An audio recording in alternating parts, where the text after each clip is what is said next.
¿Qué tal? Bienvenidos a Mesa de Periodistas. Avanza la reforma al Poder Judicial y el paquete de reformas tanto del presidente López Obrador como de la presidenta electa Claudia Sheinbaum.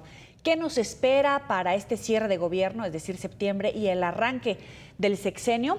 Les damos la bienvenida, como siempre, a Alberto Bello, director de Enfoque Noticias en RM Comunicaciones, Luis Miguel González, director editorial del Economista, y Salvador Frausto, director de investigación de Milenio. Gracias a los tres por estar con nosotros. Bienvenidos. Buenas noches. Hola, hola. Alberto, el presidente y Claudia aseguran que no hay poder humano o económico que frene el avance de la reforma al Poder Judicial. ¿Cómo lees tú el avance atropellado en cierto sentido hasta este momento previo, evidentemente, al debate en el Senado? Bueno, yo veo una apisonadora política con sus frenos, con sus contrapesos aparecidos en último minuto, pero veo un proceso en el cual se ejecuta la voluntad que se dijo desde hace unos meses de esto va a salir, y ahí estamos viendo eso con muy pocas variaciones. Salvador. Me parece que va a haber una lucha política hasta el último momento. Se prevé que se pueda estar votando hacia miércoles o jueves de la próxima semana, y como sabemos, falta al bloque de Morena y sus aliados, les falta un senador de oposición que se cambie de bando, o que falte algunos senadores al momento de la votación. Con eso tendrían para aprobar esta reforma, lo cual pues mantiene ahorita la tensión por la disputa política que vemos, y vemos las marchas, las manifestaciones, tanto a favor como en contra, que muestran un poco lo que se está discutiendo. Si vemos las encuestas, una cosa que llama la atención es que solo el 41% de la gente está enterado de qué va esta reforma judicial, y de los que sí saben de qué va, el 48% está a favor y el 21% está en contra. La imagen de la Suprema Corte de Justicia parece ser que es lo que más está en su contra, porque el 55% de los mexicanos la ven de manera negativa, de manera crítica.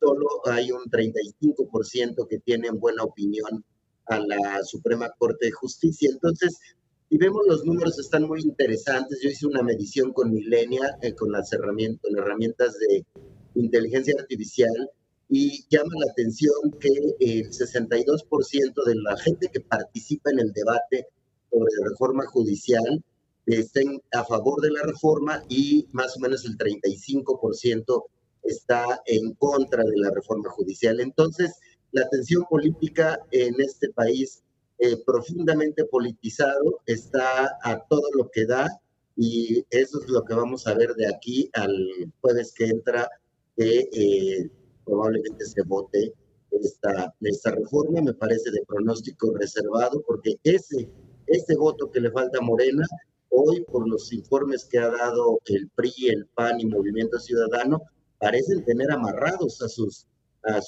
legisladores de sus filas, pues. Pero algunos dicen que probablemente puedan hacer manita de puerco con un uso político de la justicia, por ejemplo, con un senador del PRI, o causar una falta. ¿Lo ves por ahí, o necesariamente ves que Morena, por las buenas y las matemáticas que todos conocemos, alcancen esa mayoría, Salvador? Yo creo que esos 43 senadores están ahorita bajo una presión brutal, pero por los dos bandos, es decir, de sus propios partidos y de Morena, para tratar de jalar agua a su molino. Eso es parte de la negociación política, y la estamos viendo. Ahora bien, si se descubre, como en tiempos de Peña Nieto, que hubo cañonazos de dinero para aprobar las reformas del Pacto por México, pues evidentemente habrá que denunciarlos. Alito Moreno dice que han recibido presiones de dinero sus senadores, pero pues mientras no haya pruebas, no le podemos creer a un mentiroso profesional como el dirigente del PRI, ¿no? Luis Miguel. Luis Miguel, vamos a volver más adelante contigo. Alberto, ahora tiene la mayoría Morena, sin embargo, pues vimos esta aplanadora, la sede alterna, las votaciones con algunas irregularidades denunciadas, pero también es cierto que en la oposición no logran articular una postura para hacer ese ejercicio de contrapeso. La diferencia es un voto en el Senado. Hay algunos que dicen que en este momento la oposición ya debería de apuntarle a las leyes para dentro de la reforma, más que impedir la reforma como tal, las leyes secundarias. Yo creo que está bien hacer este intento de último minuto por frenar la aprobación, porque la ley como viene tiene muchísimos riesgos, como ya hemos dicho aquí. Por otro lado, la oposición sí, lo que tiene que hacer es una propuesta. Tenemos problemas con el audio de Alberto, ahorita volvemos contigo. Te hago el mismo planteamiento, Salvador. En este momento, la oposición debería de estar sacando ya garra de la argumentación para tratar de buscar de alguna manera corregir lo que considere necesario e irse a las leyes secundarias, más allá de seguirse oponiendo al avance de la reforma al Poder Judicial en el Senado.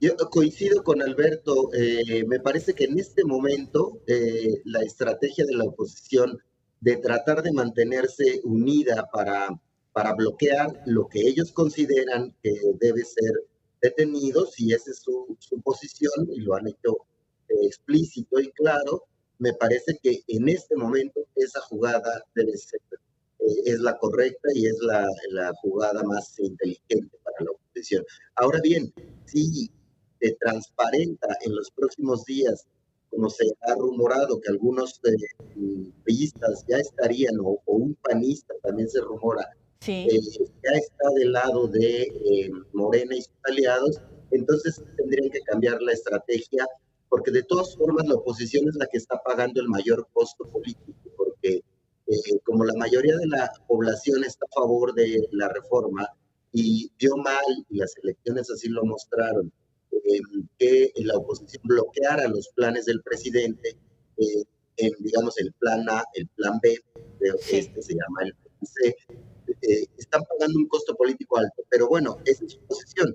En este momento me parece correcta, si pierden la cantidad de votos suficientes, tendrían que cambiar a ver hacia las leyes secundarias o hacia un asunto que han observado incluso observadores y analistas de izquierda, que tiene que ver con tratar de fortalecer los requisitos para ser elegidos como candidatos, como opciones para ser votados. Entonces, por ahí podría venir una jugada inteligente de la oposición en los próximos días. Alberto. Sí, efectivamente, lo que estamos viendo es una oposición un poco ligada a una estrategia política con el voto, a la que le falta una propuesta de reforma judicial. Yo creo que hemos extrañado todos que no haya presentado una reforma. Efectivamente, ahora lo que toca es enfocarse en qué se puede hacer, cómo salimos de aquí con una justicia medianamente decente. Pero es una situación complicada porque muchos comienzan a hablar de los costos políticos de la reforma al Poder Judicial, pero realmente hasta dónde llega esta penetración de los costos, ¿no? Si realmente tiene un impacto directo en el TEMEC o es una cuestión de irse ajustando a estos cambios, que efectivamente va a haber un proceso para revisión del acuerdo, pero de ahí a ponerlo en riesgo, tal vez no estamos exagerando al llegar hasta allá, Alberto. Yo creo que sí va a haber paneles, o sea, evidentemente si esta reforma queda como está, evidentemente va a haber paneles, va a haber una revisión, va a haber una serie de cuestionamientos por parte de la autoridad de Estados Unidos. Eso no implica que termine el TEMEC, implica unos costos que vamos a pagar, ya sea en aranceles, ya sea en exportaciones que no vamos a poder hacer. Yo creo que el costo mayor de esta reforma es la falta de inversiones. Y a mí todo el mundo, como he sido toda la vida periodista económico, todo el mundo me dice, no, ¿qué problema con las inversiones? Yo creo que el problema principal de esta reforma no es el tema de inversiones. O sea, el tema de inversiones es grave porque va a detener el crecimiento, porque va a haber más pobreza, etcétera, etcétera. Yo creo que el tema grave de esta reforma son derechos fundamentales, derecho a la justicia, derecho a los derechos individuales, etcétera, etcétera. Y yo creo que ese es el principal riesgo, en la captura del Poder Judicial por parte ya sea del Poder Ejecutivo, del Poder Económico o de los criminales. Salvador. Difiero de mi querido amigo Alberto Bello. No me parece que vaya a escalar hasta ese grado. Las inversiones, desde el principio de este sexenio, se habló de que iba a haber un desastre económico, que no iba a haber inversiones. La inversión extranjera directa está más alta que nunca. Las exportaciones de México hacia Estados Unidos están más altas que nunca. México ya es el principal socio comercial de los Estados Unidos. Hoy hizo un posicionamiento muy interesante, de mucha firmeza, Marcelo Ebrard y Juan Ramón de la Fuente frente al intervencionismo de los Estados Unidos. Y me parece que esa posición de firmeza es muy interesante. Desde ahí tiene que hablarle el gobierno de Claudia Sheinbaum a los Estados Unidos. Y el asustar con el tema del TEMEC no le veo asideros, porque, por ejemplo, la Comisión Federal de Competencia o algunos de los organismos autónomos que más adelante se van a votar para probablemente incorporarlos a organismos de gobierno, es decir, quitarles lo autónomos. Eso lo vemos en muchos países del mundo, que no necesariamente tienen organismos autónomos para regular todo tipo de actividad, sino lo generan los mismos gobiernos. Si se transparenta un gobierno centralista, México está caminando a ser un gobierno más centralista, si camina hacia allá, pero tomando las medidas suficientes para garantizar, por ejemplo, el derecho a la información o a la competencia económica equitativa, no importa que no haya órganos autónomos, pero ese es un siguiente paso. La reforma judicial, ¿en qué nos puede mover? Yo no alcanzo a ver en dónde es donde puede generar conflictos si se siguen las reglas de respeto a los derechos laborales y derechos de las empresas. Te dejo este planteamiento antes de ir a la pausa, Luis Miguel. Por un lado, las implicaciones de la reforma al Poder Judicial, si realmente va a tener una implicación al TEMEC en términos económicos de inversión extranjera directa en México. Y por otro lado, efectivamente, la potencial desaparición de órganos autónomos, no solamente para el TEMEC, sino para la democracia mexicana. Vamos a una pausa, volvemos.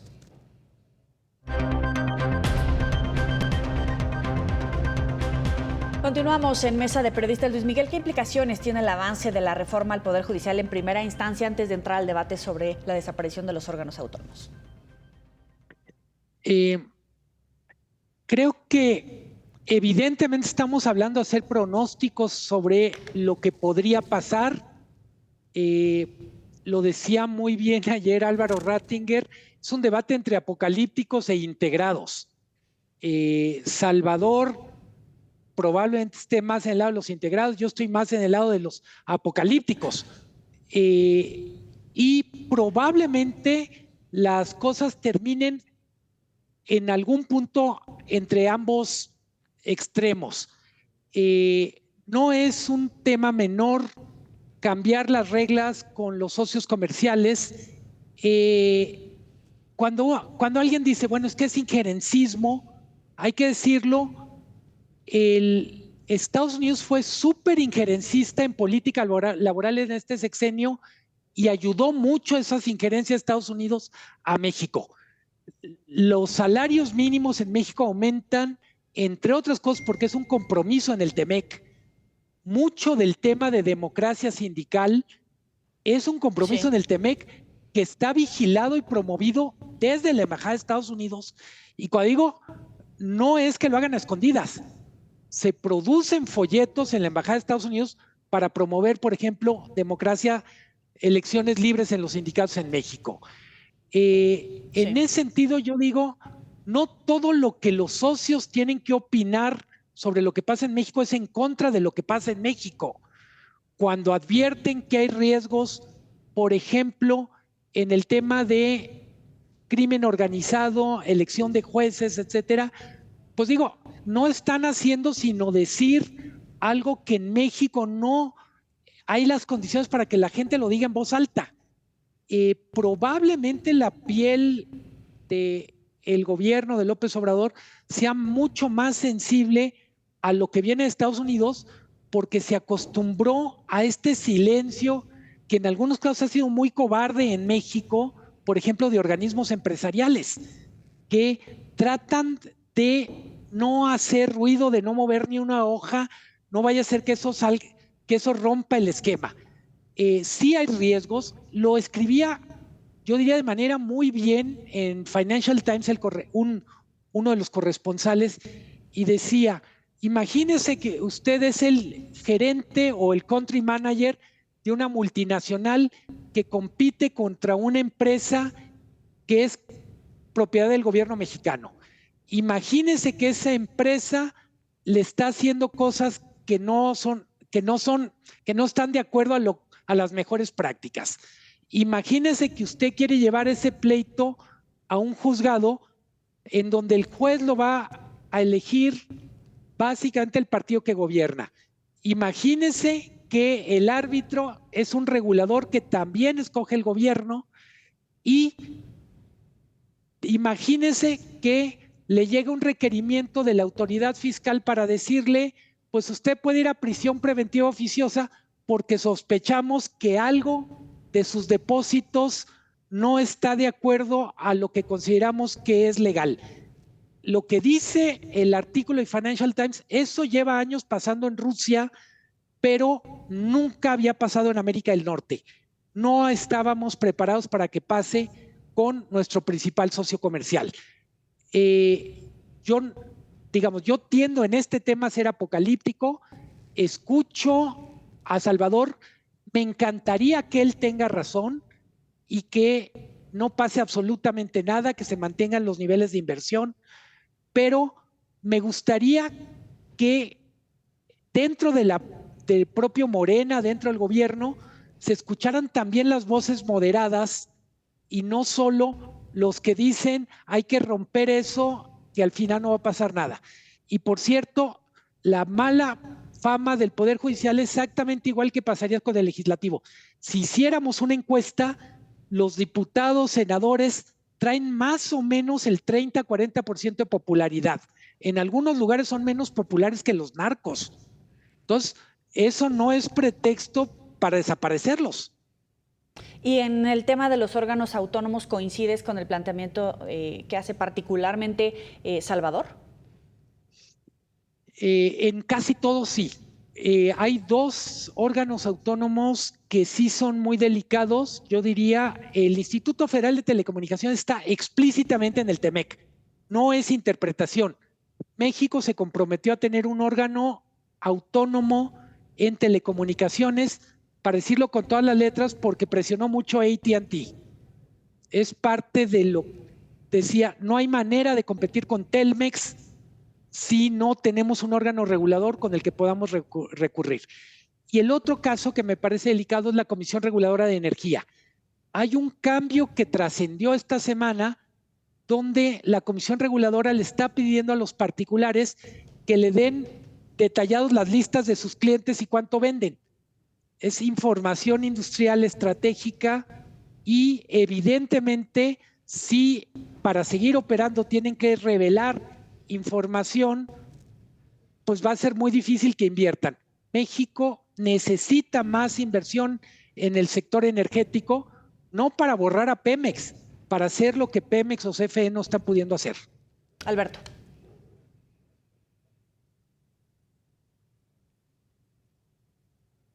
No te escuchamos, pues. Ahí está, ahí ya estás.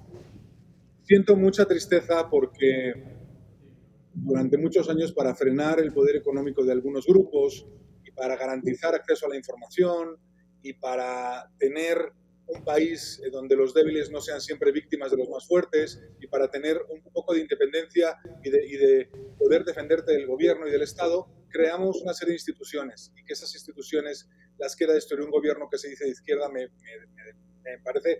llena de perplejidad, de indignación también y de tristeza, mucha tristeza de que todo lo que se construyó buscando defender a los más débiles, ahora mismo el gobierno en nombre de esos débiles quiere destruir y poniendo en su lugar lo que ya teníamos y que no funcionaba.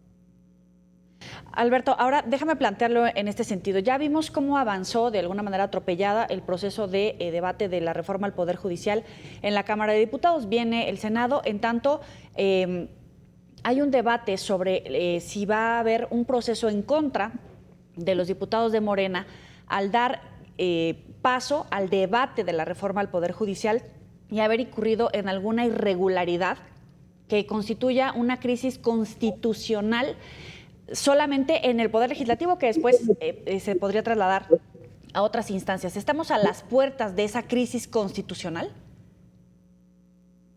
No, yo creo que todos los pasos que pueda dar la oposición y todos los pasos que pueda dar el propio Poder Judicial para que esta reforma no salga, los va a dar por su gravedad. O sea, estamos hablando de una reforma que, como estamos diciendo algunos en la mesa, es una reforma que nos mete al país en muchos riesgos y que desaparece un poder completo. Habría que hacer esa reforma de alguna manera negociada con la oposición y de una manera mucho más razonable. Todo lo que se haga para impedirla va a pasar. Evidentemente nadie quiere saltar, o sea, que te maten. Todo el mundo se protege como sea, ya sea por intereses personales, pero también por intereses del país. Es que no estamos hablando de una cosa menor cuando todo el mundo está diciendo que esta reforma, todo el mundo del Poder Judicial, conocedor, todos los analistas, toda la gente que participa en otras reformas, demócratas de toda la vida, gente de izquierda de toda la vida, hay mucha gente que está diciendo esto no está bien. Entonces es normal que se recurra a cualquier resquicio para poder evitarlo. Salvador, hablemos de desacato, de amenazas de juicio político. ¿Dónde podemos colocar esta crisis si es que realmente llegamos a ese escenario de una crisis constitucional? No, me parece que no hay, digamos, bases para hablar de una crisis constitucional. Me parece que esta reforma avanzó en una primera etapa, en la cual la tenían más o menos fácil por la cantidad de diputados que tienen Morena y sus aliados en la Cámara de Diputados, que es más del 70% del total. El atorón estará en el Senado, ahí se concentrará la lucha política fuerte, importante. Me parece importante subrayar esto. Hay un par de reportajes muy interesantes que salieron en días recientes, uno de Zoraida Gallegos en Quinto Elemento Lab y otro de Laura Sánchez Ley acá en Milenio, sobre cómo funcionó la justicia dentro de el Poder Judicial en los últimos años. Desde el 2000 para acá lo revisa Zoraida, lo revisa en un periodo más reciente Laura Sánchez Ley, y la conclusión es de que no hubo investigación, no hubo sanción para jueces corruptos o que incurrieran en faltas, incluido el acoso sexual o de violaciones sexuales dentro del Poder Judicial, donde podemos ver que por el tipo de denuncias que ponían ante las comisiones de disciplina del Poder Judicial, no avanzaban. Es decir, no hay justicia dentro del Poder Judicial, no avanzó la lucha contra la corrupción, y esta reforma propone un órgano de disciplina que vaya a fondo y que ponga orden en un poder profundamente opaco, autoritario, corrupto, donde el nepotismo es cosa de todos los días. Hay jueces con decenas de familiares metidos ahí, hay dispendios de lujos, pero tremendos. Y lo mismo diría para los organismos autónomos. ¿Por qué no la gente sale a respaldar esos organismos autónomos? Porque vivieron en el oropel, en el lujo. A mí me tocó conocer a todos, y seguramente a Luis Miguel y a Alberto, a muchos funcionarios de estos organismos autónomos que viven con unos lujos tremendos, es decir, 20,000 asesores, 20,000 guaruras, unos cochezazos. De verdad, ellos destruyeron sus propios organismos autónomos. Luis Miguel, tengo un minuto.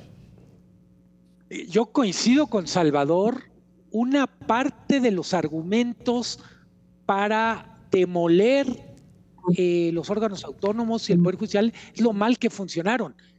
Lo que creo es que lo que se impone es corregirlos y no desaparecerlos. Creo que es importante, y recupero lo que dice Alberto, entender la historia reciente del país implica entender que cada uno de estos organismos fue producto de una lucha. Yo lo que esperaría, y con esto cierro, es que encontremos un espacio en donde la voluntad del pueblo pueda dialogar con las voces de los expertos y con los intereses legítimos de voces que vienen del extranjero. No somos una isla. Creo que hay gente del extranjero que tiene cosas que decir Bien. sobre lo que pasa en México y ojalá encontremos la manera de combinar esas voces. Luis Miguel González, Alberto Bello, Salvador Frausto, gracias por estar con nosotros en la Mesa de Periodista. Gracias. Abrazos.